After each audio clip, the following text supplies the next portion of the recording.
Boa noite. Vamos começar o quinto episódio do podcast do Chega de Ronco. Hoje vai ser um dia diferente. Está aqui o Dr. Henry Gutierrez, o próprio, Dr. Tiago Schoker, Dr. Felipe Krier e eu, Leandro Velasco. Vamos lá, hoje vai ser um dia de mais bate-papo, onde a gente vai trocar um pouquinho mais de experiência a respeito do dia a dia do atendimento do paciente do ronco. Então a gente não tem nenhum script, a gente tem algumas dúvidas, algumas coisas, e a ideia é trocar um pouquinho de experiência aqui do que a gente vivencia aí no dia a dia do atendimento dos pacientes com ronco e apneia do sono. Doutor Henry, que sempre começa, né, que sempre fala pouco. Verifico dois tipos de pacientes que nos procuram, sempre. Aquele que a mulher manda, vai ver que você está roncando, e o outro que já sentiu na pele que está com problema sério, em vários aspectos da vida, profissionalmente, pessoalmente e maritalmente falando. O que vocês acham disso? Como assim? Não entendi. Eu não entendi a sua colocação. Talvez o seu maritalmente português significa que o cidadão não está funcionando como deveria. Hoje a gente está bem, né? Perfeito. Colombiano, paraguaio. Carioca, brasiliense. Né? E carioca da gema. Hoje a gente está bem aqui. Gema de codorna. Olha só, é muito importante que a gente entenda isso. A primeira pergunta que eu faço aos pacientes é: quem te mandou vir aqui? Porque normalmente alguém manda, ou é a mulher ou é o companheiro, olha, você está roncando, vai lá ver isso. E tem o segundo tipo de paciente, que é aquele que realmente já está comprometido com a saúde, porque é um comprometimento da saúde dele. O que ele faz? Caramba, estou passando mal, estou perdendo oportunidades de trabalho, estou dormindo no volante, eu vou lá ver isso. São dois tipos de paciente com dois tipos de abordagem. O primeiro vai só para cumprir tabela. Ele fala, tudo bem, eu vou. Vai lá, escuta, tá bom, eu vou fazer e para por aí. O outro, comprometido já, ele diz, caramba, olhando de cima para baixo, eu só vejo a minha barriga. Não encontro mais nada. E aí eu tenho que tomar providências para quê? Para que isso se torne, tá, um fator a menos, para que minha libido não fique menor, para que minha autoestima não fique menor e que a partir daí eu comece a encontrar motivos para voltar a sorrir. Sorrir com muita força, digo eu. Não é? Mas assim, ó, vamos dar um passo para trás disso daí. O que eu estava observando, né? A gente tem basicamente do início do Chega de Ronco, né? O Chega de Ronco nasceu lá atrás. Ele teve algumas mudanças no meio do caminho, né? O Chega de Ronco é um grupo de profissionais especializado no tratamento de ronco e apneia do sono. E a gente reativou esse projeto um ano atrás. Então, a gente começou ele em novembro de 2021. A gente está em novembro de 2022. E eu fiquei esses dias fazendo um pouco de uma retrospectiva para tentar ver o que a gente enxergava 10 anos atrás, quando a gente começou realmente esse projeto, né? Em 2012, maio de 2012, foi quando ele realmente começou a primeira vez ali, para agora. 2022, ou seja, passaram 10 anos. O que mudou? E o que mudou em relação ao posicionamento de mercado? Porque, assim, se a gente for parar para pensar, 10 anos atrás, não tinha WhatsApp, não tinha Instagram, não tinha TikTok. O que fazia propaganda bombar era a televisão. Né? Era um mercado completamente diferente do que era hoje.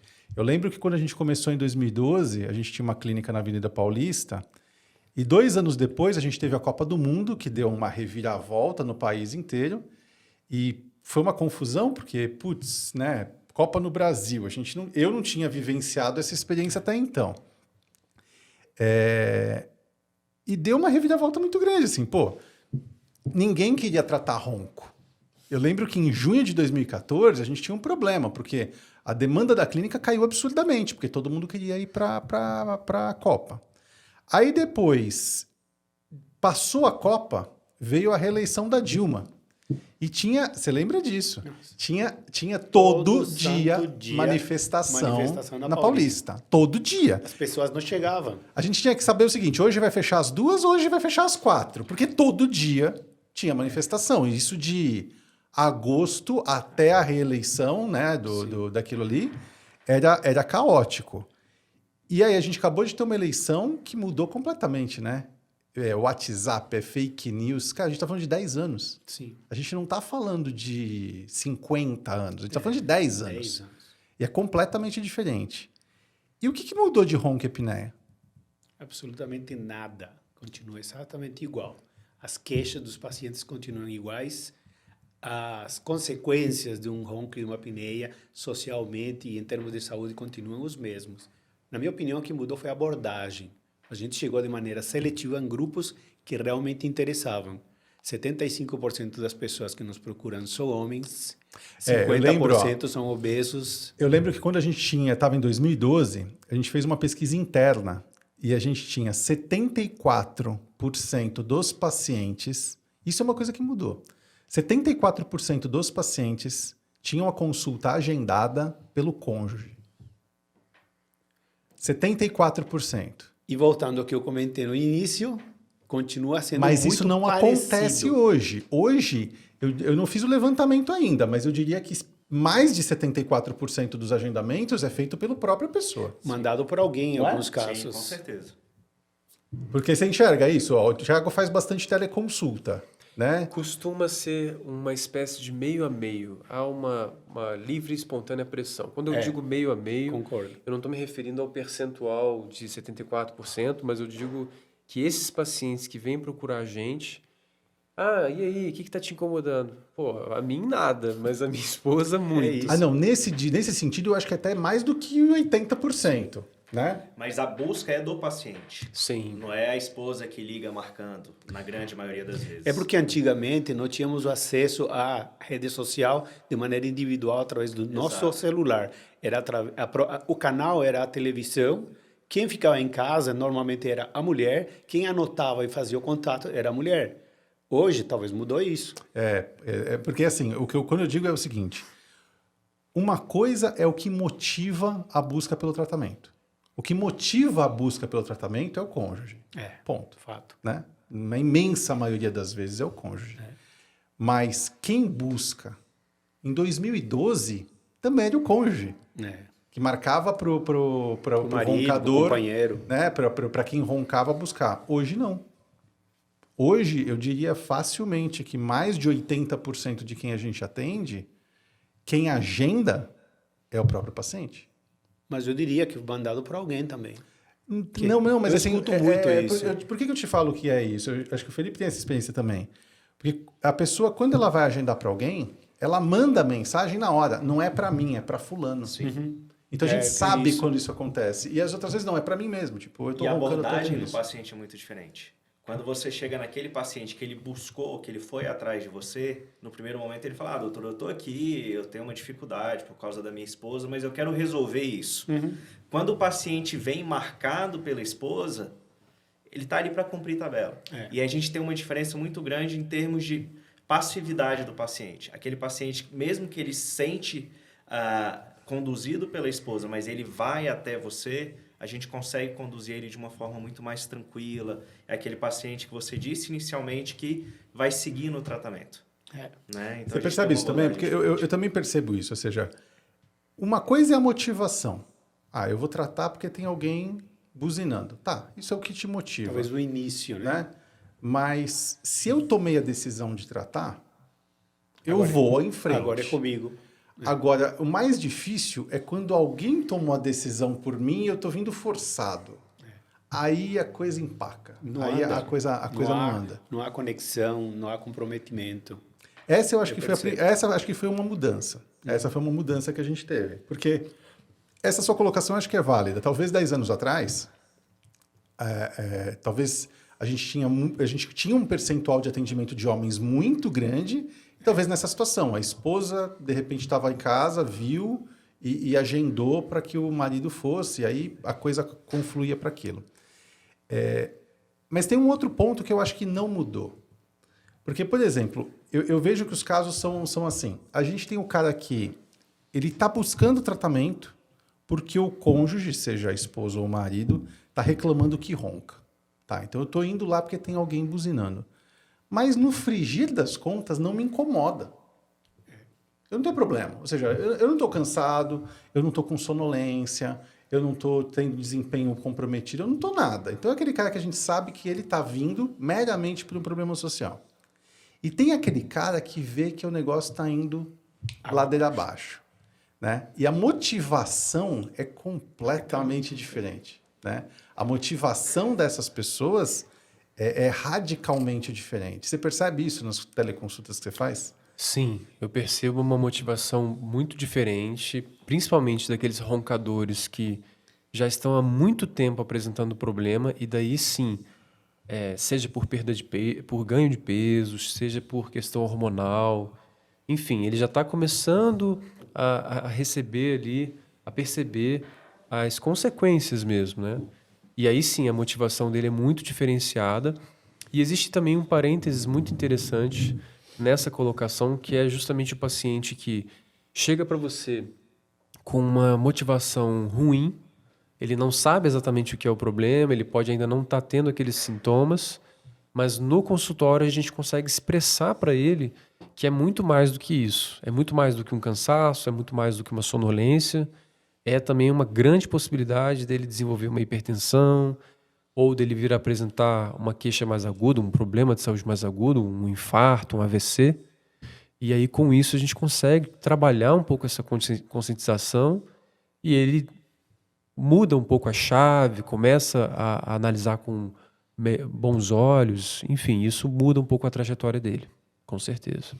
E assim, como que você... Na verdade, todo mundo aqui faz consulta presencial, né? Acho que não tem ninguém aqui que faça só uma teleconsulta ou só consulta presencial, a gente acaba pegando... Para a gente deixar claro, né? Teleconsulta é o primeiro contato. Então, a pessoa ronca, quer saber como funciona, a gente faz um primeiro atendimento, faz esse atendimento por uma teleconsulta, e aí a gente vai para uma consulta presencial para realmente finalizar a investigação. O paciente tem que fazer exames, a gente vê esses exames e aí ele vai para essa consulta presencial.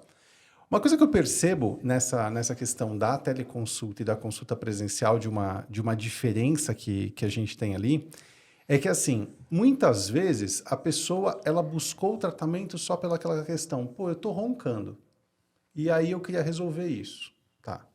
Ou às vezes ela falou o seguinte, não, eu estou roncando, eu já fiz um exame, eu não consegui uma alternativa de tratamento que me agradasse, e aí eu consegui aquilo. E aí, quando a gente explica para essa pessoa todos os vieses que a investigação que ele fez trazem, já é um primeiro ponto que a pessoa entende o seguinte, putz, talvez eu nunca investiguei isso direito, né? Ou seja, eu fui dormir lá num instituto, fiz uma polissonografia, peguei aquela polissonografia, vi o resultado, o médico falou isso. E aí, quando a gente começa a questionar, quantas noites você fez de polissono? Foi em casa ou foi no laboratório? A pessoa começa a entender. Ou às vezes a pessoa fala o seguinte, não, eu fiz uma polissonografia e me indicaram um tratamento, mas eu nunca fiz outro exame, eu nunca fiz outra tomografia, eu nunca fiz nada disso. Eu percebo na teleconsulta que quando a gente explica para essa pessoa o que realmente ele precisa para ter o diagnóstico, abre uma luz de falar assim, eu nunca investiguei isso direito. Vocês percebem isso? Porque assim... É nítido. E não só fazer, mas explicar e mostrar para o paciente de uma forma que ele compreenda, né? Muitas vezes a gente usa muitos termos técnicos entre a gente, né? Tem um med case e tudo mais, mas a gente tem que trazer aquilo para a vida do paciente. Então, em vez de falar a sua faringe, é a sua garganta que está com estreitamento, né? Você não tem um aumento das tonsilas palatinas, é a sua amígdala que está grande. Então, isso tudo, quando a gente traz para o cotidiano do paciente, para o entendimento dele, muitas vezes ele levanta da cadeira e fala, doutor, meu problema é ali. Eu quero fazer isso daqui para reverter o que eu tenho. A gente fala, esse é um dos tipos de tratamento, mas a gente tem que entender se isso vai se aplicar para você. E aí as coisas começam a fazer mais sentido e aquele tratamento que a gente propõe no final, seja clínico, seja com uma intervenção cirúrgica, o paciente abraça de uma forma muito mais importante. Por quê? Porque ele decidiu isso com a gente. Não foi só algo imposto ou proposto de uma forma unilateral para ele. E eu acho que isso é uma coisa que não mudou. Porque 10 anos atrás acontecia exatamente a mesma coisa. Em 2012, quando a gente começou a utilizar o primeiro equipamento para fazer a investigação em casa, e a gente não fazia por múltiplas noites como a gente faz hoje. Porque hoje, o que ficou claro para a gente? Não adianta fazer uma noite de polissonografia. Você tem que fazer 13, às vezes 3 é insuficiente, a gente faz 5, às vezes 5 não dá, a gente faz 7. Então, assim, isso está claro. Primeira coisa, múltiplas noites, né? Mas lá atrás, a gente teve um outro paradigma para quebrar, que era fazer em casa ou fazer no laboratório. Porque todo mundo fazia no laboratório e a gente falou assim, puta, mas o paciente, todo mundo chega aqui falando o seguinte, pô, eu não dormi. Aquela noite não dá para acreditar, porque eu acho que aquela noite eu não dormi nada, esse exame deve estar errado. E quando a gente começou, não, então vamos fazer em casa. E aí a gente começava a ver um resultado em casa. Hoje a gente está fazendo em casa por múltiplas noites, mas o que eu percebo? A grossa maioria, eu não vou dizer em percentual, que seria leviando da minha parte tentar chutar um percentual disso, mas a imensa maioria dos pacientes que a gente recebe continuam sendo diagnosticadas do mesmo jeito. O cara faz uma polissonografia laboratorial, tem um veredito e uma condenação. Ó, você está condenado a isso daqui. Acabou. Isso não mudou. Tanto pode ser uma noite exemplar como péssima. E de um jeito ou de outro, o paciente sai de lá com a sensação de que aquilo é o resultado para a vida dele. E não é verdadeiro. Às vezes, já tivemos casos de 5 noites e não ter um resultado conclusivo. E solicitamos mais 5 noites para poder estabelecer um padrão. Mas e se você parar para pensar, tem 10 anos que isso acontece. E eu até entendo que 10 anos atrás a gente usava um equipamento que tinha um probe, que tinha não sei o quê, que era muito melhor do que a polissono laboratorial em termos de conforto, não em termos de quantidade de informação, mas era mais difícil. Às vezes a noite falhava, tinha que fazer de novo, tinha uma dificuldade, porque era um consumível, então você dava um para a pessoa fazer. Aí ela ia lá, fazia, voltava e você viu o resultado. Hoje não. Hoje você tem uma tecnologia que você dá para o cara, ele vai para casa, fez, você pode ligar para ele e falar assim, ô Thiago, não deu 3, cara, faz 4, vamos fazer 5, vamos fazer 6, até dá, porque não deu para fechar o diagnóstico. Então, isso mudou muito. Mas eu diria, sem medo de errar, que 99% dos pacientes que a gente atende hoje não tem essa experiência prévia. A primeira vez que ele tem contato com essa experiência é... Você até mandou uma mensagem um dia desses, né? De uma paciente que falou o seguinte, putz, eu já tentei fazer essas opções do exame, não teve um negócio desse? Sim, ela teve uma vontade, né, uma tentativa de fazer esses exames, mas nunca foi bem sucedida, nunca conseguiu, ficou muito preocupada. Na verdade, ela estava muito preocupada com o marido é que era o X da questão. Mais uma vez, a questão do cônjuge, tomando as dores, enfim. E aí ela ficou muito satisfeita, porque ela realmente viu uma luz no fim do túnel. Ela viu que era possível, era uma coisa exequível, né, do marido realmente poder fazer, mesmo que fosse em casa, né, porque ele achava que teria que ser numa clínica, e ela também. E a gente precisou meio mostrar para ela, por A mais B, que realmente existem outras opções, de que isso é uma coisa que traz qualidade, que traz precisão, que adianta eu estar num laboratório, estar cheio de fios, mas a noite vai ser péssima. A pessoa não está no ambiente adequado, não está se sentindo à vontade. É óbvio, né, que a tendência é que o exame não vai ser bom. E é nesse tipo de precisão que a gente ganha muito. E as pessoas não entendem isso. Porque, assim, eu já vi, a pessoa às vezes me traz alguns questionamentos e tal. Não é frequente, não é uma coisa frequente, mas aconteceu mais de uma vez já do paciente questionar, do tipo, não dá para confiar nesse negócio. Porque, como assim? Eu vou no laboratório, me veste de cima a baixo, eu fico engessado ali para poder ter a informação. E eu vou fazer um negocinho desse que eu ponho no dedo, durmo em casa e você vai ter o mesmo resultado. Não cai essa ficha. Não cai essa ficha. E as pessoas têm aquela falsa sensação de que elas precisam de mais informação. E a gente não precisa de mais informação. A gente precisa da informação verídica. Né? Eu preciso de informação o mais verídico possível. E não de mais quantidade. O que adianta eu saber se a pessoa está mexendo a perna à noite para saber de ronca e apneia do sono? O que vai mudar no meu diagnóstico de ronca e apneia do sono se o cara mexe a perna ou não? Nada. Concorda? Nada. Exato. É muito importante a gente deixar claro qual que é o nosso objetivo de investigação no primeiro momento. Falar que a polissonografia do tipo 1 é ruim de forma alguma. É o padrão ouro ainda, é um tipo de exame muito utilizado para diversas doenças que tem como objetivo estudar a medicina do sono. Perfeito. Agora, para a doença obstrutiva do sono, para a apneia, que tem como origem uma obstrução, a gente entender quantas quedas de saturação a pessoa tem, quanto que aquela variação de frequência cardíaca na posição que a pessoa dorme é muito mais importante do que a gente ter uma complexidade de exame sem um diagnóstico verídico, como o Leandro disse. E quando a gente avalia essa pessoa por mais tempo, a gente às vezes conversando com o paciente e falando: poxa, como que é o seu dia? Ah, doutor, um dia eu estou mais cansado, outro dia eu vou para a academia, eventualmente eu consumo uma bebida alcoólica. Se a gente pegar aqueles pacientes quando vão fazer um exame em uma clínica ou em um hospital, será que eles consomem bebida alcoólica antes? Não. E tem paciente que bebe 3, 4 vezes por semana. Então a gente está ali meio que subtratando ou subnotificando algo que seria mais grave eventualmente. Então quando a gente traz isso para a rotina do dia a dia dele, a gente consegue ter uma perspectiva muito melhor de realidade e de tratamento. E tem outra situação, né? Às vezes o cara monta um cenário para fazer o exame, né? Exato. Não, então eu vou fazer o exame e não posso beber, então vou não sei o que lá, eu tenho que estar não sei o que, ou seja, ele prepara uma noite que não é noite real. Pelo contrário, é sempre uma ênfase, né? Eu e o Dr. Felipe sempre comentamos sobre isso, uma ênfase que a gente dá para que o paciente viva a vida dele na vida real. Muitos comentários eu já ouvi. Doutor, sexta, sábado e domingo, esquece. Não vai ser um dia bom para dormir. Ah, mas por quê? Não, porque eu vou encher a cara, vai ser um casamento.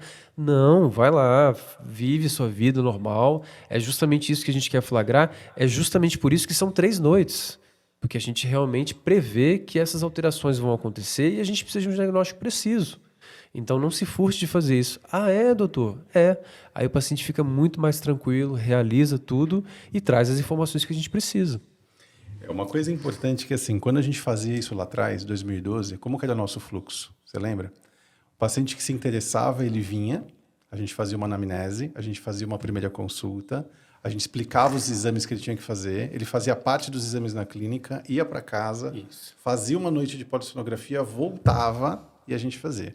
Hoje, essa primeira consulta é a nossa teleconsulta, né? Então, hoje a gente consegue usar da telemedicina para fazer essa anamnese, essa primeira investigação, antes desse cara ter que se locomover até a clínica. Então, o nosso script é o mesmo, ele só está modernizado para a vida de hoje. Filtra de né? maneira bem interessante o tipo de pessoa que vai chegar até a clínica. Já vem com um grau a mais de interesse. E essa é uma questão que eu gostaria de levantar. O que faz a pessoa conectar? A conexão entre o ronco, a apneia e o tratamento. Na opinião de vocês, o que você acha que faz com que ele se conecte de fato e faça com que ele diga: ok, eu vou tratar disso? Vocês têm ideia? Eu vou levantar um negócio aqui para vocês. Quantas pessoas que sofrem infarto mudam estilo de vida? Para quantas pessoas que a gente fala: olha, o senhor está acima do peso, realmente mudam estilo de vida e perdem peso? É justamente essa questão que quero levantar. Como que a gente conecta essas pessoas? Como que a gente faz com que elas se conectem com a nossa proposta de trabalho, com a nossa proposta de tratamento e com os resultados? Como? Isso é uma questão que a gente tem que levantar todos os dias. Como eu faço que esse meu paciente, que vem mandado ou não, sentindo os males ou não, se conecte com um tipo de tratamento que nem sempre é o que ele espera? O que você acha? Eu acho assim, eu acho que na verdade a gente tem perfis diferentes. Eu diria o seguinte, a gente tem, eu não sei se são só estes, mas a gente tem 3 perfis principais. A gente tem aquele paciente que ele tem um problema de uma magnitude razoável, que se adapta ao CPAP. A gente tem esse cara. A gente vê pouco, porque para a gente vem exatamente quem quer se livrar do CPAP. Mas tem muita gente que se adapta ao CPAP. E tem muita gente que não abandona o CPAP por nada, que está totalmente adaptado e está perfeitamente tratado com ele. Então esse cara existe. Conheço alguns, assim. Sabe qual é o perfil do cara que se adapta ao CPAP? Não, em idade, peso, tamanho e relacionamento? Aquele cara que não tem perfil, tá? Aquele cara que não tem perfil de batalhador. Eu quero mudar esta realidade. E ele se acomoda. Esse paciente é eu que se acomoda. Olha, eu já estou acostumado e acomodado. Mas, desculpa, eu tenho ouvido, e não é raro, tenho ouvido muito. Eu vim aqui justamente para me livrar do CPAP. Eu vim aqui para achar alternativa. Porque justamente fui condenado por um diagnóstico a usar CPAP o resto da minha vida. Eu concordo entre aspas. Eu acho que assim, eu acho que o nosso grupo em si, ele é um pouco viciado. A nossa amostra, ela é um pouco viciada. Porque assim, o cara que chega pra gente, predominantemente, é a pessoa que não quer o CPAP. É a pessoa que não quer, é predominante. A gente atende pessoas que usam o CPAP e querem se livrar, e a gente atende pessoas que não se adaptaram ao CPAP. Mas aquele cara que está adaptado ao CPAP, geralmente esse cara não está buscando mais tratamento, ele já resolveu o problema dele antes da gente. E aí o que eu enxergo? Tem muitas pessoas que hoje estão adaptadas ao CPAP, tem muitas não. Eu te diria que tem uma imensa maioria das pessoas que estão hoje adaptadas ao CPAP, que elas não tiveram a oportunidade de saber que existia uma outra opção. Porque chegaram para ela e falaram o seguinte, cara, seu caso não tem jeito, você tem apneia grave, seu caso é CPAP. Não tem outra coisa que resolva seu problema. Então, você tem pessoas ali que, na verdade, não é que ele se adaptou porque ele se entregou. É porque aquilo foi apresentado para ele como uma única opção. E aí a culpa não é dele. A culpa é de quem diagnosticou essa situação. Então, eu entendo o que você está falando. E a gente vê mesmo isso, mas eu acho que a nossa amostra é viciada nessa direção do CPAP. Mas, desculpa, ao mesmo tempo eu percebo que no nosso princípio fundamental, quando você questiona via internet, via Instagram, você sabia que você pode tratar com outra alternativa, você está dizendo a ele, olha, uma delas é CPAP, mas tem mais. E quando você dá a opção de mais, você está trazendo aquele que já se condenou a ser usuário do CPAP. Cara, eu vim atrás de uma outra alternativa. E aí você oferece umas 2, 3 alternativas e que nem sempre atenderão à necessidade, porque, por um lado, ele está acomodado. Eu percebo muita acomodação e uma certa condenação. E, por outra parte, bom, a minha última esperança é vir aqui e encontrar uma saída, uma alternativa. Mas, ó, vamos lá. Todo mundo faz de tudo, mas algumas das pessoas aqui faz mais uma coisa do que outra, né? Hoje você faz muitíssimo mais consulta presencial do que teleconsulta. Sim. Eu também. Os dois fazem meio a meio, né? Eles fazem um pouco de consulta presencial, um pouco de teleconsulta. Hoje, se a gente fosse pegar todo mundo que passa em teleconsulta, né? Todo o nosso universo de teleconsulta, vamos pegar dessas pessoas quem já investigou, porque tem pessoas que nunca investigaram, certo? As pessoas que já investigaram. Das pessoas que investigaram, quantos % receberam como alternativa exclusivamente o CPAP? Mais de 80%. Tranquilamente. Mais de 80%. É uma amostra muito significativa. Se a gente quiser falar mais de 95%, ou foi CPAP ou foi perda de peso. Não seria Muito errado dizer exclusivamente. exatamente isso. Essa é a realidade. Essa é a realidade.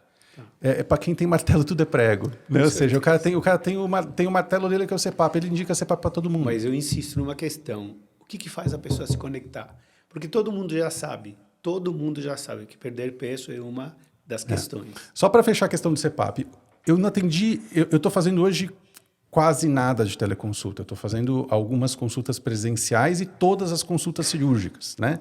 Então eu estou fazendo muito pouco teleconsulta, mas eu já fiz todas as teleconsultas, né? Já fiquei fazendo todas as teleconsultas por muito tempo. Eu peguei um paciente para falar assim, eu durmo no sofá, eu continuo roncando, eu infarto e eu morro, mas eu não vou usar o CPAP. Eu falei assim, fica tranquilo, eu já entendi. Você sabe por que eles não querem usar o CPAP? Tem alguma ideia?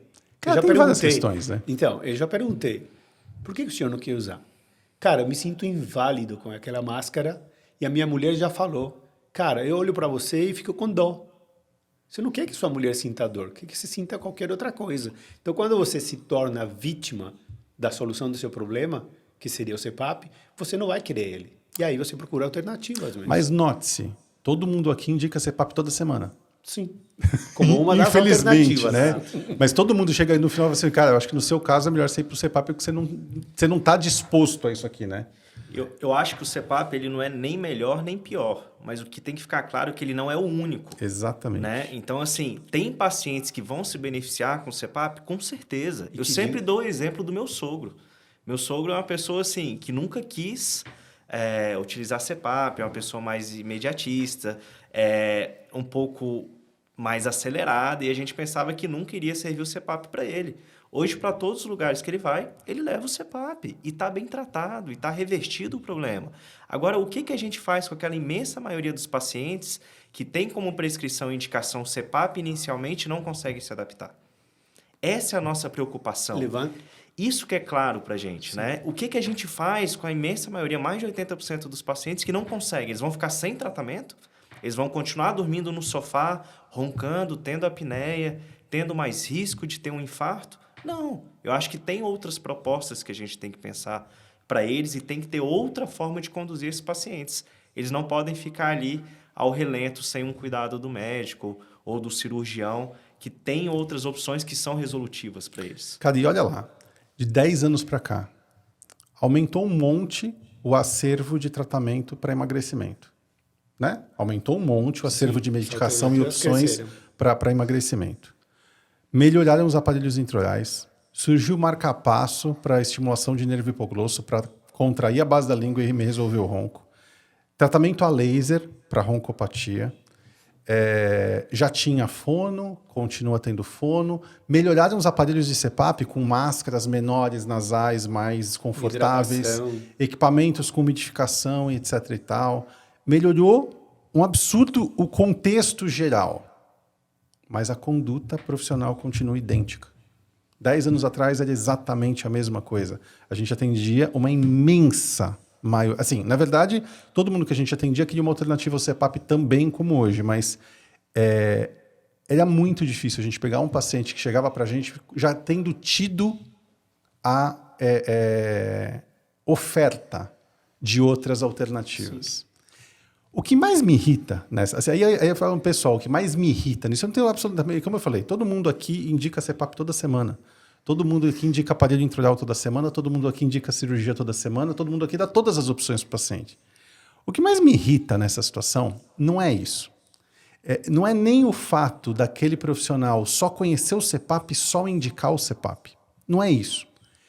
É o fato daquele profissional só conhecer o CPAP, só indicar o CPAP e meter descer o pau aqui, meter a boca condenar no que ele não conhece. O que não conhece, isso mesmo. Então a cirurgia não funciona, olha, a cirurgia para ronco não funciona, olha, o aparelho intraoral não, é só o CPAP que funciona. Isso eu acho que é o pior. Porque você acaba pegando o paciente, você vê isso na internet, às vezes comentários e não sei o que lá. O cara fala assim, só CPAP funciona. Cara, eu trato o paciente toda semana sem CPAP que para de roncar e que para de ter apneia toda semana. Né? Tem indicações e indicações. Funciona para todo mundo? Depende, a gente tem que fazer a investigação. Mas isso não muda. E é importante ressaltar que a gente se esforça até em todo esse contexto, muitas das vezes até didático, tirando aí o Medicase, como o Felipe já tinha falado, procurando conectar realmente o paciente, mostrar para ele o porquê que aquilo ali é importante para ele, como que aquilo ali pode funcionar, gerando a consciência sobre tudo que foi dito aqui, de todos os agravos que ele pode repercutir na vida dele. E, no fim, às vezes como profissional, eu acabo ficando um pouco insatisfeito, porque eu vejo alguns pacientes, por exemplo... o meu otorrino, a gente já explicou tudo, já marcou a consulta, o paciente está animado e tal. Falei com o meu otorrino agora e tal, ele desautorizou, ele não quer que eu vá e tal, e vida que segue. Eu falei assim, tudo bem, é com o senhor, se o senhor pensa assim, a gente respeita a opinião, mas a gente está aqui para poder te ajudar, a gente entendia que podia te ajudar dessa maneira, vida que segue. Isso acontece toda semana. Eu gostaria de trazer mais algumas provocações à mesa, tá? Porque é muito importante. Na minha casuística pessoal, pacientes independente das comorbidades, entre 30 e 55 anos, não querem usar CPAP. A grossa maioria não quer. Não querem. E dizem que não tem perfil. E o que a gente define o perfil? Uma série de atividades físicas que nessa faixa etária, entre 30 e 55, eles ainda conseguem fazer. Uma delas é viajar. E viajar com aquela monstruosidade, todos eles são unânimes em dizer, não quero, passo vergonha, não quero, é uma alternativa que eu não quero. Então, assim, eu ainda peço uma reflexão dos colegas no seguinte sentido: como é que eu faço com que esse paciente se conecte a nós? que gera conexão? Se eu tenho experiências em outras áreas, que mesmo que eu diga que passar o sinal vermelho é perigoso, as pessoas continuam passando o sinal vermelho. Mesmo que eu diga que o excesso, a alimentação em excesso, rica em sódio ou em gorduras, faz mal para a saúde, as pessoas continuam comendo a picanha com a faixa de gordura. Como é que a gente vai conseguir que esse paciente faça uma adesão ao tratamento proposto simplesmente conversando? Isso é uma reflexão que eu faço para os colegas. Porque o que eu percebo no meu dia a dia, se eu não tenho uma conversa direta com este ser humano, me colocando no lugar, exercitando a empatia, ele vai escutar tudo, vai embora e não vai mudar absolutamente nada. Senão ninguém morria de infarto. Pensa, a analogia coerente entre quantas pessoas infartam e quantas de fato mudam estilo de vida. Pouquíssimas.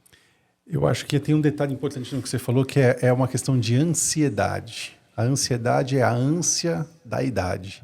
Então, o cara dos seus 35 aos seus 55 ainda tem muita essa ânsia da idade. Para né? sermos mais diretos. E depois essa ânsia da idade vai diminuindo. Sim. E aí as coisas CPAP, começam a ficar mais toleráveis. E o CPAP é bem aceito nessa faixa. Eu acho que tem um pouco disso. Sim. Mas vou pegar um exemplo de um paciente seu. Você me encaminhou um paciente para avaliar a parte cirúrgica. O paciente veio, tinha indicação cirúrgica, era uma apneia grave, tinha uma retrusão. Poxa, é um caso que eu tenho certeza que se operar, tem uma enorme possibilidade de curar o problema dele.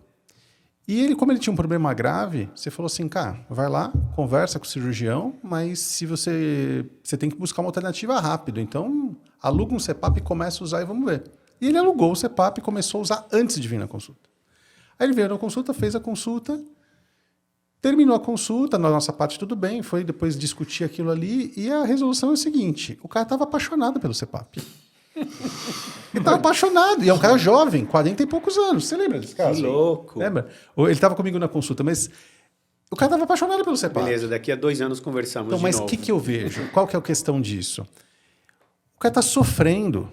O cara está sofrendo com sonolência, Sim. com cansaço, com indisposição.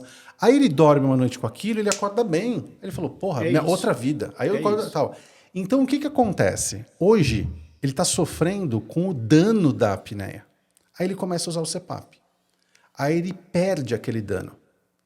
Puta, esse aqui é o meu melhor amigo, eu vou dormir com ele.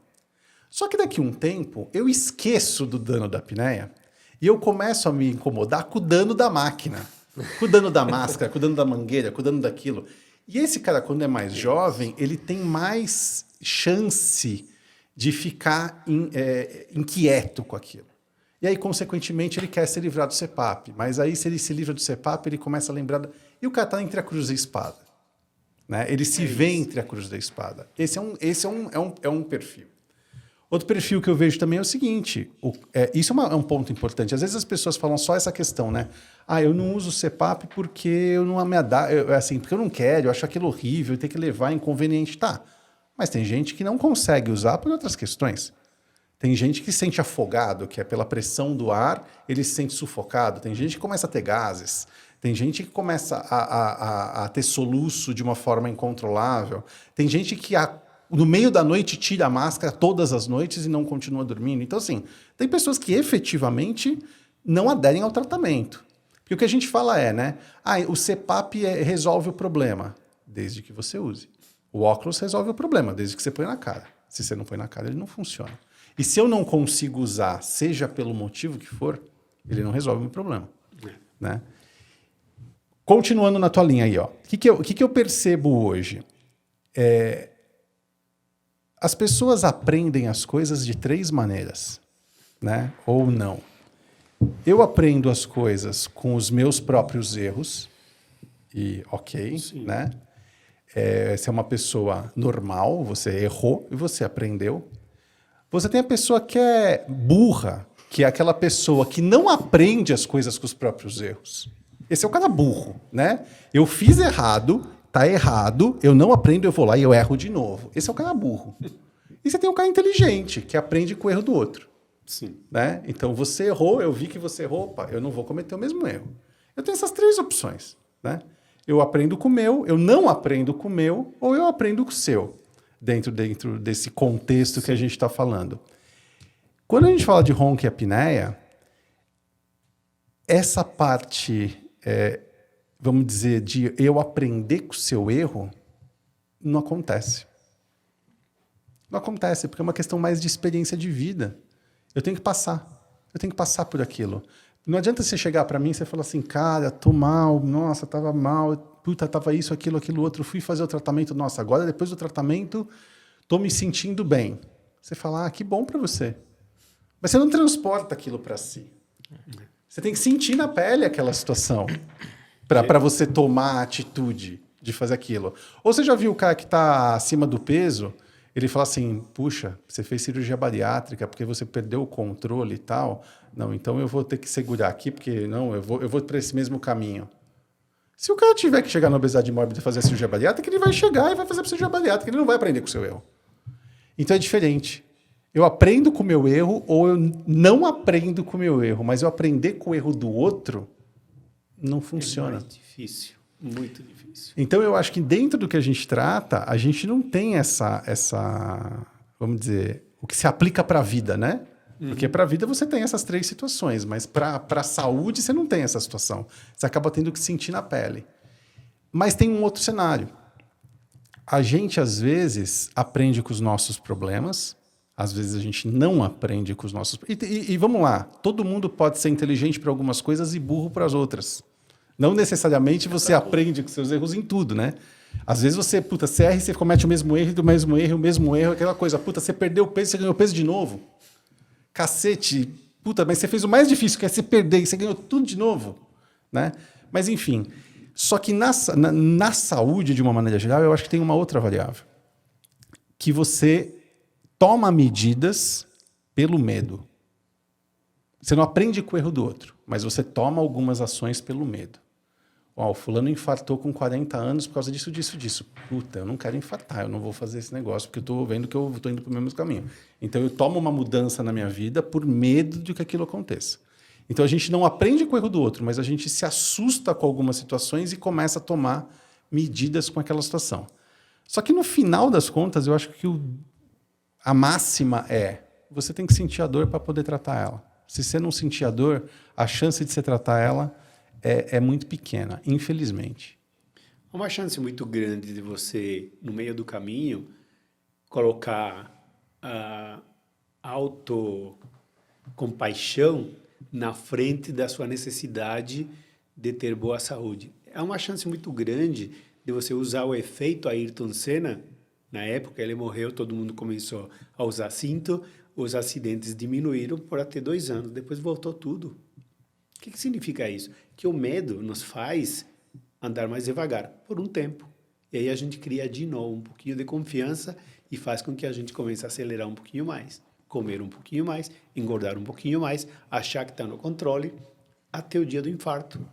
Nesse dia você fala, opa, temos um problema. E a partir daí eu volto à minha premissa inicial. Quantas pessoas conseguem mudar estilo de vida? Quantas morrem, percentualmente falando? Porque são pessoas que, mesmo com a dor deles ou dos outros, tem um problema que você já levantou alguns minutos atrás. A ansiedade.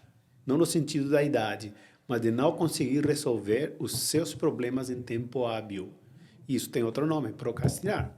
E aí você procrastina a sua saúde, a sua vida, e no final, já se ouviu muito isso em livro, em cinema, em romance e na vida real. Se eu tivesse tempo de voltar atrás, eu faria diferente. Só que já é tarde demais. Por isso que me preocupa muito a conexão. O que a pessoa faz, o que o paciente faz, o que nós vamos fazer para conectá-lo, para que ele se mantenha. Não basta prometer cura. Não basta segurar o paciente. Uma das saídas que eu acho interessante, que você levantou alguns anos atrás, é a possibilidade de acompanhá-lo ao longo dos anos. E eu tenho visto na minha casuística diária que quando eu digo para o paciente, olha, meu amigo, depois da sua opção, seja ela aparelho, cirurgia, eu quero você daqui a 3 meses para avaliar de novo. Eu quero que você volte e me dê um feedback sobre o resultado para avaliar a eficácia deste tratamento. Eu quero você daqui a 1 ano. E tem pacientes que eu falei, olha, eu não vou te recomendar nada, emagreça. Daqui a 6 meses espero você de volta. E tem pacientes que eu digo, olha, com 176 apneias por hora, você é uma bomba ambulante. O que você quer da sua vida? Você tem projeto de vida? Você tem propósito? Você tem família? Você já se preparou para ficar inválido? Porque aí eu percebi que o medo, conforme você diz, faz as pessoas acenderem um sinal de alerta. Meu amigo, se me permite, eu preciso falar desta forma. Quem vai limpar a sua bunda quando você tiver um derrame? Quem vai ficar com você sem você poder comparecer como deveria porque você ficou inválido? Quem? Talvez a sua mãe. E se você não tiver sua mãe? Ou seja, para eu gerar conexão com o meu paciente e para que ele possa aderir à alternativa de tratamento que estou propondo, é o medo que faz com que ele fique. A princípio, é o medo. É o medo de não ser útil, de não prestar, de ficar inválido, porque a sorte de ter um infarto e morrer, tranquilo. O problema vai embora. Deixa o problema para outros. E de alguma maneira eu tenho dito, gente, vocês precisam entender. Vocês não são eternos. Estatisticamente, até os 50 anos, você poderá sofrer um acidente vascular cerebral ou infarto. Que tipo de vida você quer para o futuro? Ah, você tem filhos? Que bacana. Gostaria de ver seu filho formado? E isso choca as pessoas. Ah, você tem filha? Gostaria de levar ela até o altar? Gostaria de conhecer seus netos? E desta forma eu tenho encontrado um caminho para fazer com que eles fiquem com medo e decidam aderir a algum tipo de tratamento. Essa é a chave. Algum tipo de tratamento. Não importa qual, né? Não importa qual. O importante é que a pessoa trate. Agora, o problema é nessa tua questão mesmo.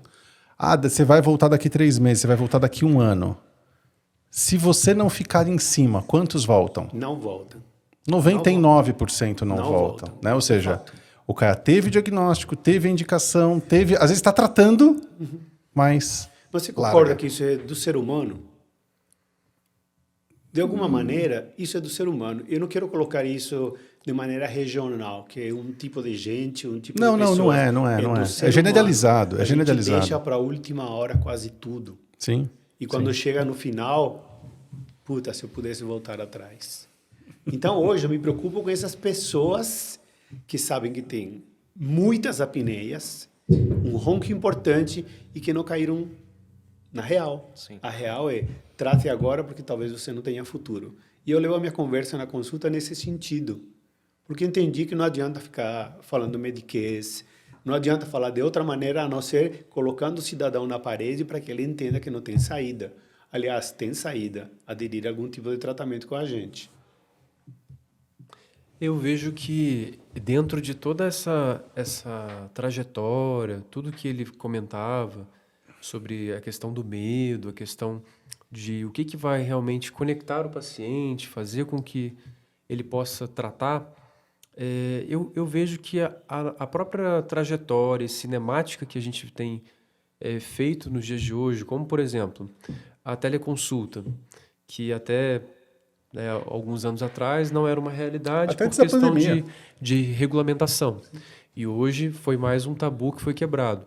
Mas, ao mesmo tempo que a gente está lidando com uma pessoa que está, sei lá, às vezes quilômetros de distância, muito distante, a gente também está gerando um vínculo, porque o paciente ele cria uma expectativa, principalmente quando a gente está falando sobre aquilo que ele enxerga e por onde ele foi captado, como, por exemplo, o Instagram.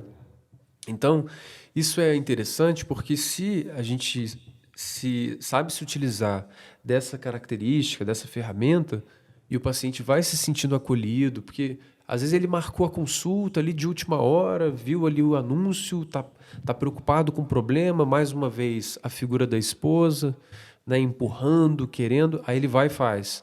E aí ele começa a enxergar uma luz no fim do túnel, você começa a explicar para ele e tal, e ele se sente feliz, ele se sente acolhido.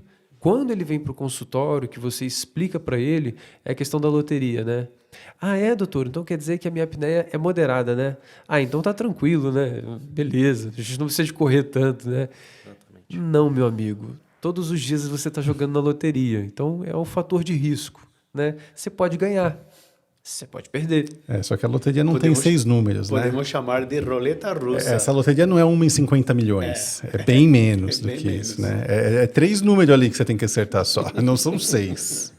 Né? Então a gente procura fazer esse trabalho de conscientizar e mostrar para ele, né? Depois que a gente faz todo esse vínculo, mostrar para que ele possa aderir. Mas eu concordo que a imensa maioria não volta e a gente tem que realmente se esforçar e desenvolver realmente métodos desse pós-consulta, né? Como Mas- que vai ser esse andamento? Imagina que quando você compra um carro, quando você adquire qualquer bem, você tem o pós-venda.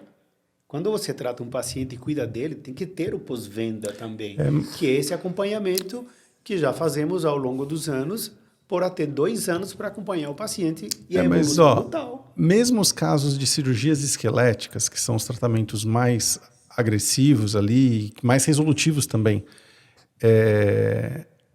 passou 6 meses, a gente tem que ficar correndo atrás do paciente. Isso é fato. Bom, aconteceu hoje. Estava correndo atrás do paciente 45 dias de pós-operatório. 45 Mas dias. é porque eles têm uma pseudo-sensação de que já estão Agora bem. estou bem, agora não estou mais com problema, tudo em agora estou ordem. dormindo muito bem. Então, assim, problema resolveu. Mas sabe o que eu acho? Eu acho que assim, ó, o problema do retorno não é esse, no final das contas. Eu tenho certeza que a gente tem uma taxa de satisfação dos nossos pacientes altíssima. Eu diria que a taxa de satisfação dos pacientes que a gente atende beira o 100%. Acho que é raríssimo a gente ter um paciente que... O paciente pode até não ter gostado de alguma coisa, mas que fala, não, meu atendimento, não fiquei satisfeito com o meu atendimento, eu não me lembro disso acontecer. Eu diria que Né? 100%. A saída É praticamente dos pacientes 100%. da consulta é sempre satisfatória. Ou seja, eles fizeram uma experiência diagnóstica totalmente diferente do que eles encontram no mercado hoje. E elogiam. Eles entenderam finalmente o que está acontecendo com eles, né? Eles tiveram a oportunidade de entender finalmente o que aconteceram com eles. O cara saiu de lá com todas as alternativas de tratamento, não saiu com uma. E qual é o problema, então? Eu acho que a gente tem 3 problemas principais, na minha opinião. Tá? Na minha opinião.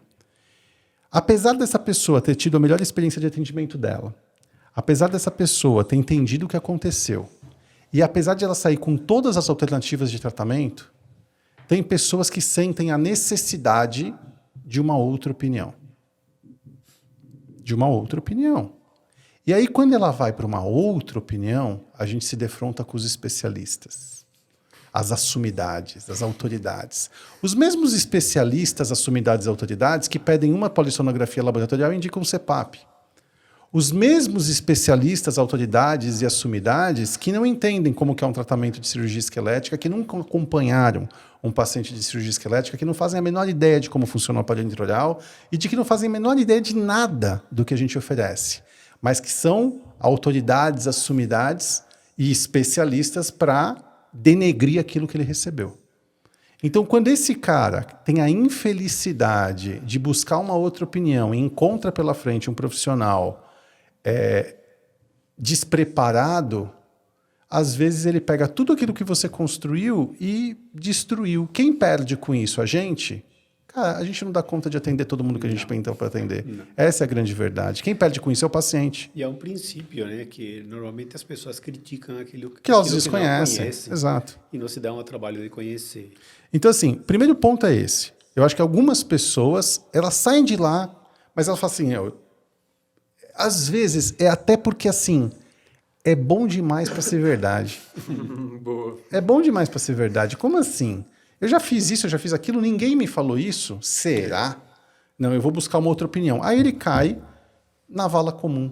E aí o cara esquece a razão e aquela lógica que a gente explicou para ele e ele acredita na sumidade, no maior nome desta porra que eu faço aqui, sei lá o quê. Uhum. Muito bem, acho que esse é um problema.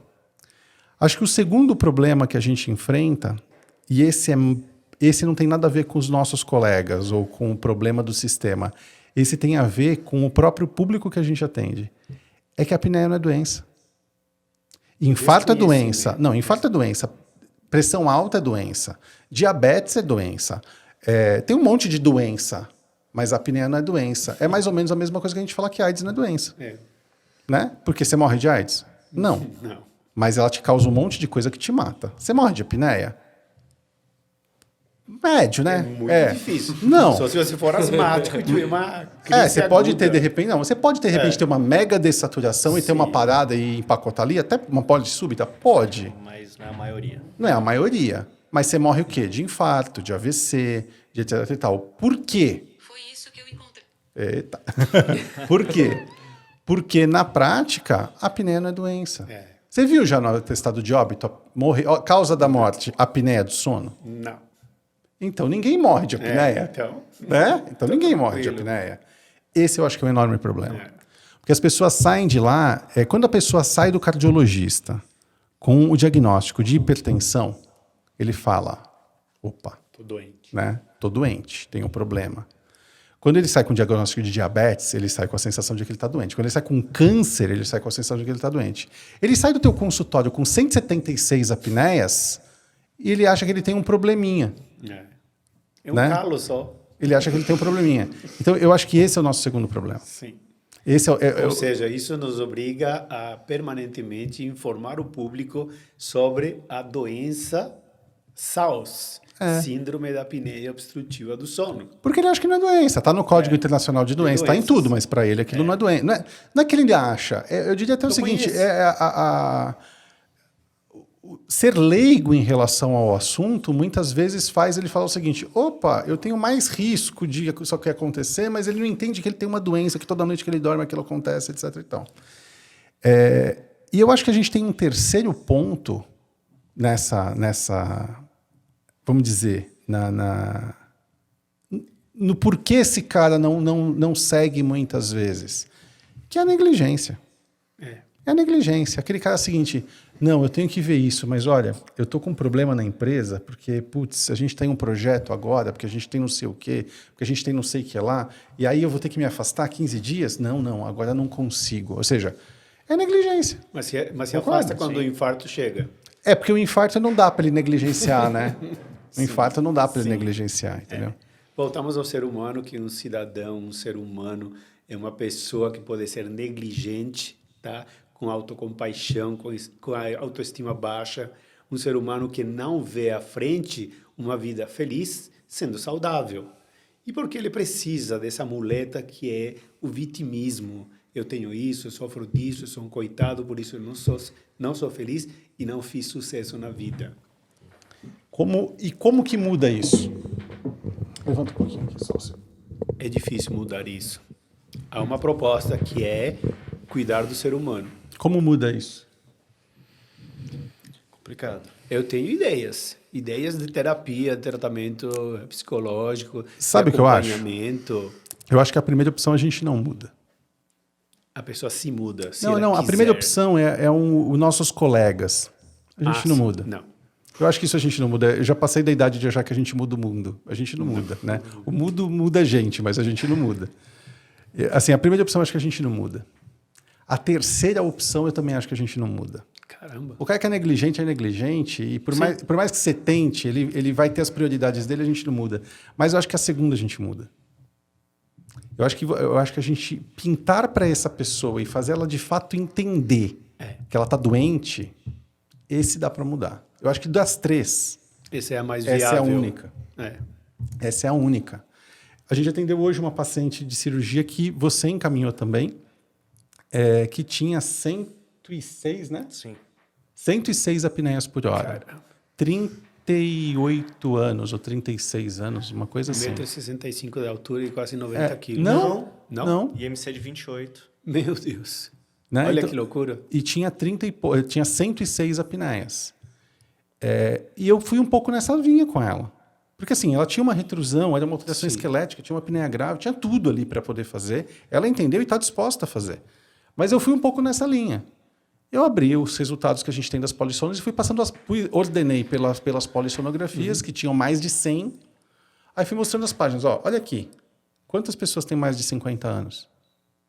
Aí de uma página desse tamanho tinha uma. Aí a próxima página tinha uma, duas. Enfim, tinham 3 ou 4 pessoas com mais de 50 anos. Falei, quantos anos tem? Falei, aqui, eu falei assim, olha, você não precisa operar, não. Tem que dar no peito mesmo. Isso aqui você não precisa operar, mas entenda. Ou você sai daqui, aluga um CPAP hoje ou amanhã Entra nas estatísticas. e entra e começa a usar para se você quiser passar isso, ou você não vai passar. A chance de você passar é menor do que de não passar Com certeza. nessa situação. E algumas dessas pessoas precisam entender isso. Porque é que quando a pessoa tem 100 apneias é fácil, né? De você explicar isso para ela. A pessoa, claramente, ela entende aquele cenário e você não tem coluna do meio para essa pessoa, né? Não. Ou é CPAP, ou é cirurgia, ou acabou. O problema é quando a gente quer ajudar a pessoa e a gente dá muita opção, né? Porque a pessoa com muita opção... Comento que se você perguntar a 10 pessoas a opinião a respeito de qualquer coisa, você terá 10 opiniões. Com qual você vai ficar? É, um Normalmente pouco você disso. fica com a sua. Então, para que perguntou? Para reafirmar o quê? A minha ideia é sempre essa. Você quer a minha opinião? Seu caso é este. Você deverá fazer isto. Mas a proposta desta consulta é apresentar alternativas. Não pergunte a minha opinião, porque senão você já estaria internada. Tem casos que não tem saída. Não me pergunte a minha opinião, senão você sai daqui e já aluga um CPAP para que você tenha tempo hábil e saúde para perder peso, para fazer escolhas. Que é um desses casos.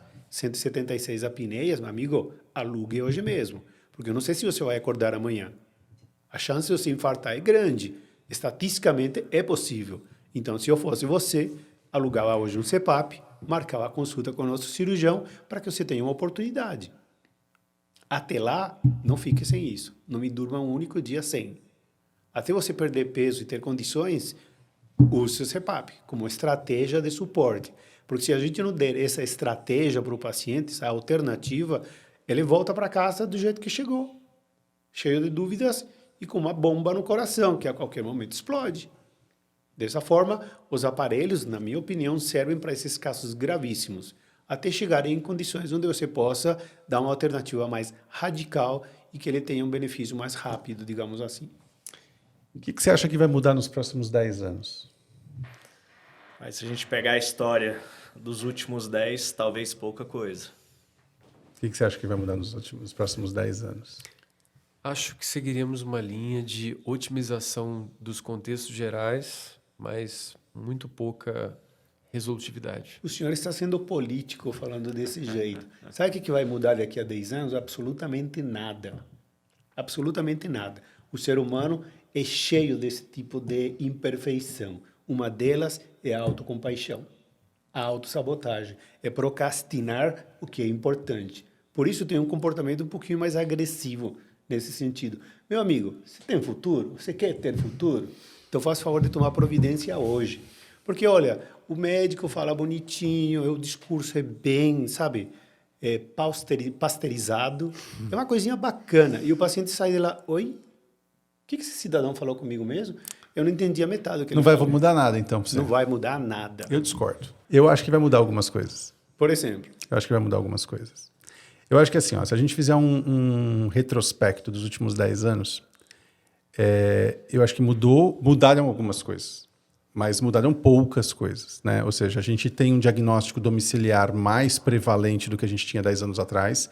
10 anos atrás, a gente foi o primeiro grupo a defender o diagnóstico domiciliar. O primeiro. isso é fato. A gente é quem tinha mais aparelho, a gente era o case para tentar mostrar para os outros profissionais a respeito de tratamento domiciliar. Hoje não mais. Hoje já tem outras pessoas acreditando. Ainda tem muito para mudar? Tem. Mas isso já mudou. O que mudou em relação a CPAP? Quase nada. Quase nada. Mas eu acho que vai mudar uma coisa aqui. E eu acho que... Eu digo duas coisas. Eu acho que uma coisa vai mudar e eu acho que a gente pode mudar outra. Acho que a gente pode mudar outra.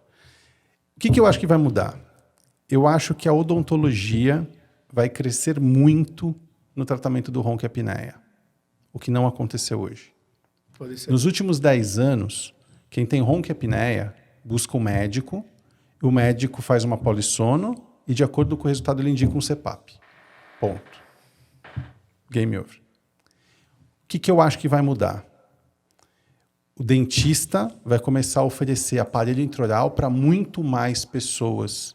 E muito mais pessoas vão entender que existe um aparelho odontológico que ele bota dentro da boca só para dormir, que quando ele acorda ele tira e guarda na gaveta, e que isso pode resolver o problema dele. Eu acho que isso eu apostaria que vai mudar nos próximos 10 anos. Ou seja, daqui a 10 anos, talvez a gente esteja falando o seguinte, eu já fui, meu dentista falou isso, a gente não vai ter ouvindo só a questão do CPAP. Eu acho que isso vai mudar.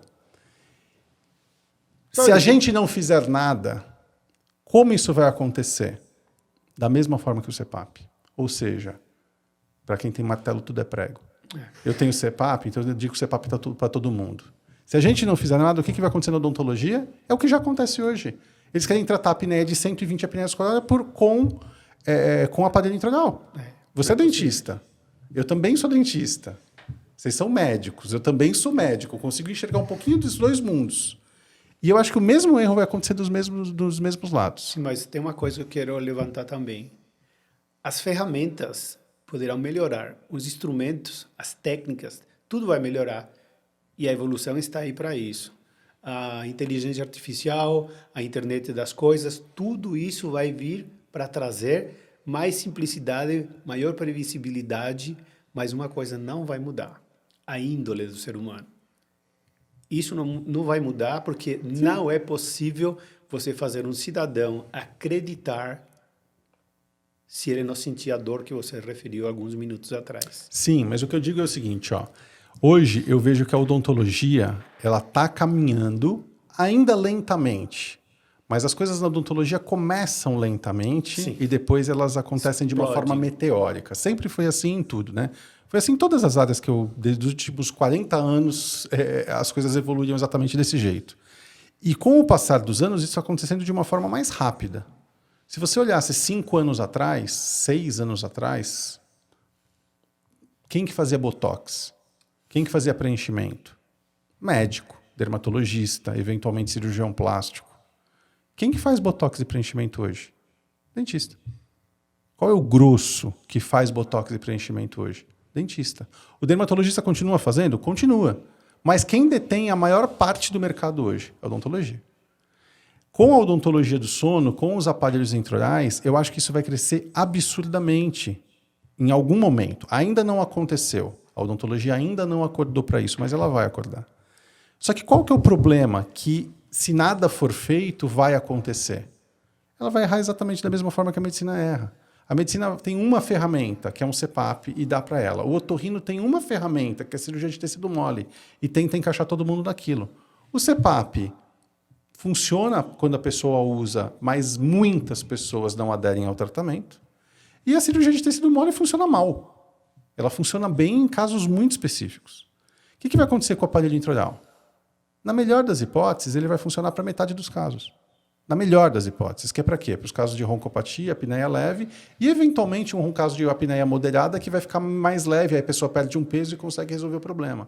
Mas o aparelho intraoral não vai resolver o caso de apneia grave. Só que a odontologia vai indicar isso para todo mundo. Vamos fazer um teste e ver o que acontece. O que vai acontecer? Aquelas pessoas para que ele não funciona vão denegrir a imagem do produto como se ele não funcionasse para nada. É a mesma coisa do CPAP. Pô, eu não quero usar esse troço aqui, então não. Mas, cara, tem gente que se beneficia do CPAP? Claro que tem. E a partir do aparelho intraoral é a mesma coisa. Então, isso eu acho que muda. Então, voltamos a uma questão.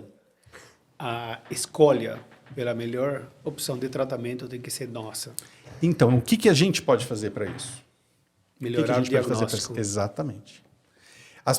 Para a odontologia ser bem-sucedida no que ela está fazendo, ela precisa, antes disso... aprender a diagnosticar.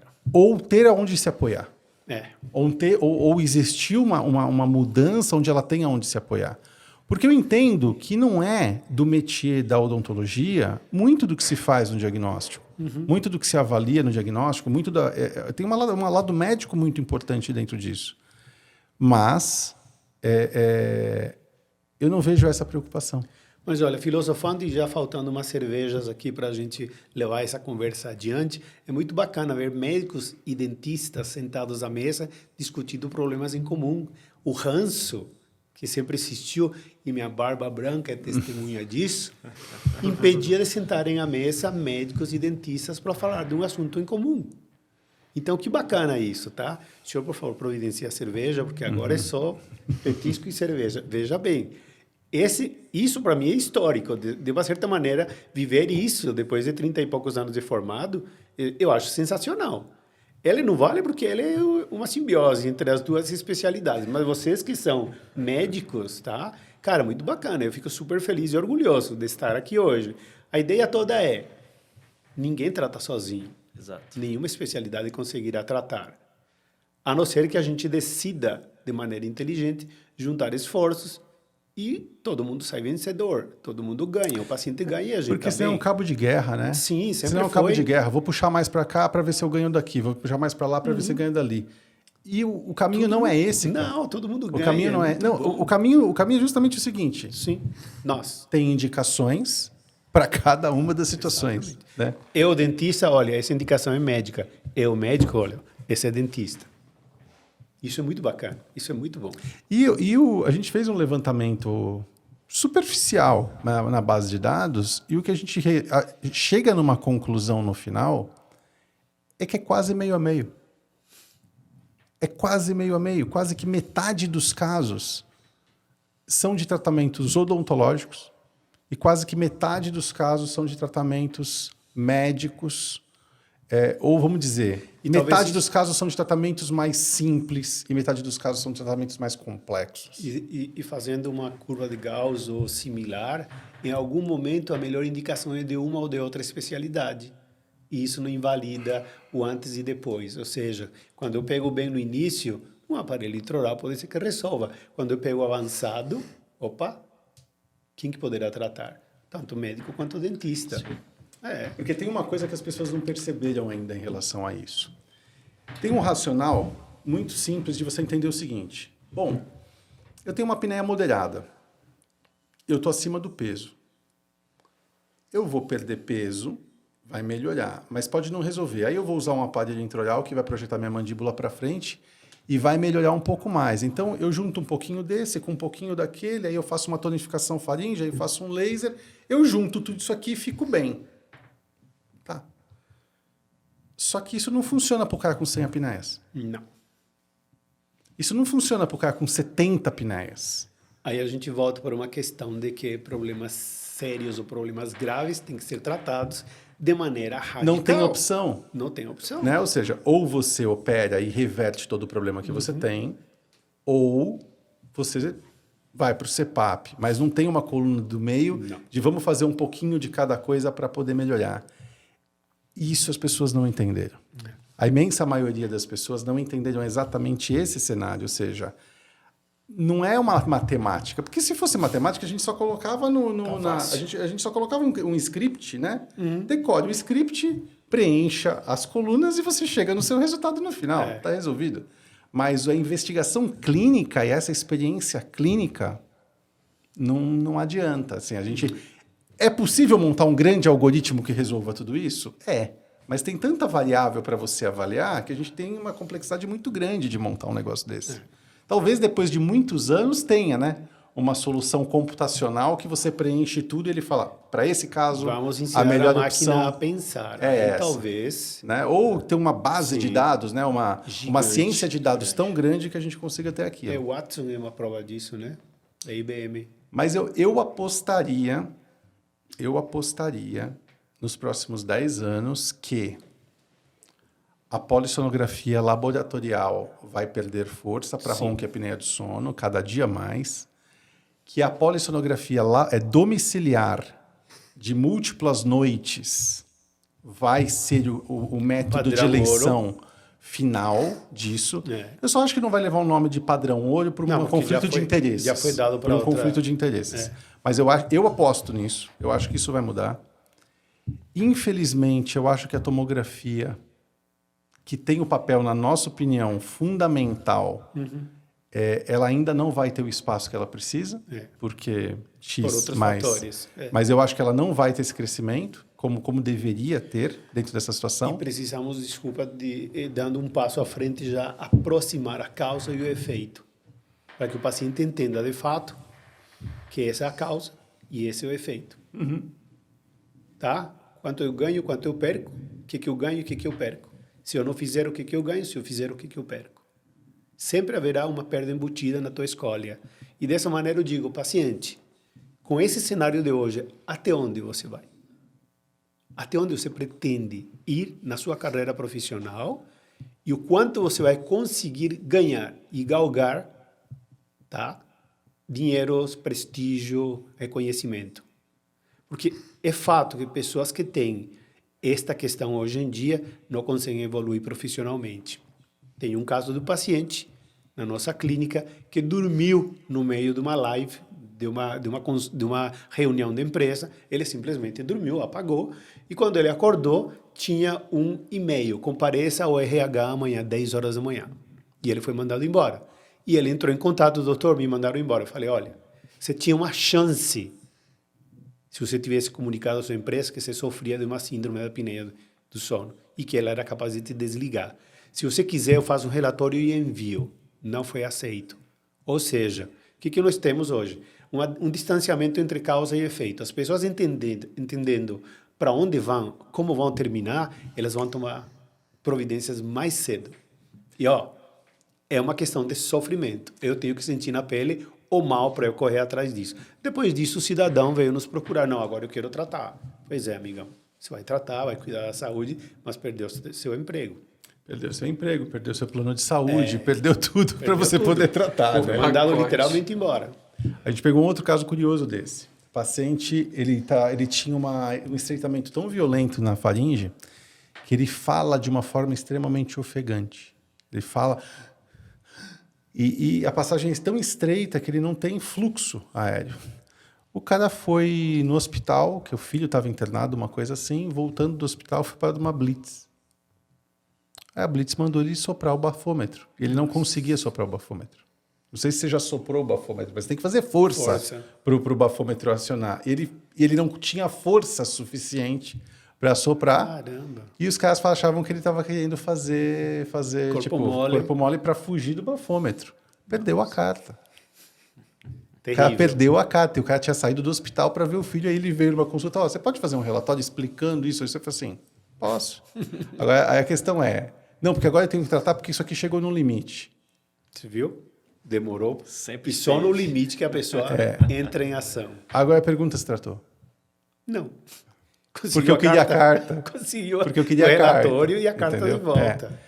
Então, isso a gente nunca vai mudar. Não. Né? Isso a gente nunca vai Já mudar. comentei com vocês, a pessoa que me mandou uma mensagem, está no meu WhatsApp, uma semana depois que passou em consulta, bateu o carro.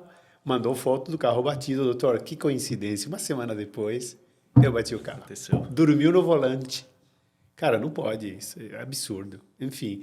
E aí temos uma prova cabal de que, se você não tomar providências, você vai bater. Alguma coisa você vai bater. Muito bom. Mais alguma coisa, doutores? Acrescento apenas aqui aquilo que você já comentava, esse propósito, esse objetivo dessa união dos profissionais, tanto médicos como dentistas, né? Esse entendimento de que a causa tem que ser multidisciplinar, justamente para que você não tenha esses desencontros no futuro, como essa possibilidade aí grande de repente o aparelho intraoral ser mais uma pedra no sapato, mais uma coisa que vem para atrapalhar, quando na verdade poderia somar, né? E também fazendo um paralelo de que não apenas essa indicação, mas as próprias indicações aí do CPAP, que a gente falou extensivamente, acabam também se colocando como empecilhos, como coisas que foram colocadas no passado de uma maneira inadvertida e se tornaram cada vez mais inimigos aí para os pacientes, assim, e ficam se interpondo entre paciente e médico, né? E aí, mas eu não estou acreditando, é bom demais para ser verdade, né? E a gente acaba se deparando com essas situações. Então, acho que fortalecer essa situação, essa equipe multidisciplinar, esse objetivo, com certeza a gente tem muito a ganhar. O que eu sempre falo para os pacientes é que antes, na época dos nossos avós, a gente falava assim, será que ele vai viver até os 70, até os 80 anos? Isso era visto como um indicador de saúde. Hoje isso já caiu por terra, porque a medicina evoluiu muito e ela permite que a pessoa chegue até lá. Mas o grande ponto é como que essa pessoa vai chegar até lá. O nosso objetivo não é que a pessoa utilize o tratamento A, B ou C. O nosso objetivo é que ela chegue aos seus 70 anos com qualidade de vida. Então aqui está um relato de profissionais que estão se preocupados, estão se unindo. A gente tem dentistas, tem médicos, tem equipe também com fonoaudiólogo, que se preocupam em como que o paciente vai chegar até lá. Então, quando a gente tem um tratamento com CPAP, tratamento cirúrgico, com aparelho intraoral, não interessa qual o paciente escolha. O importante é que ele escolha um e reverta o seu problema.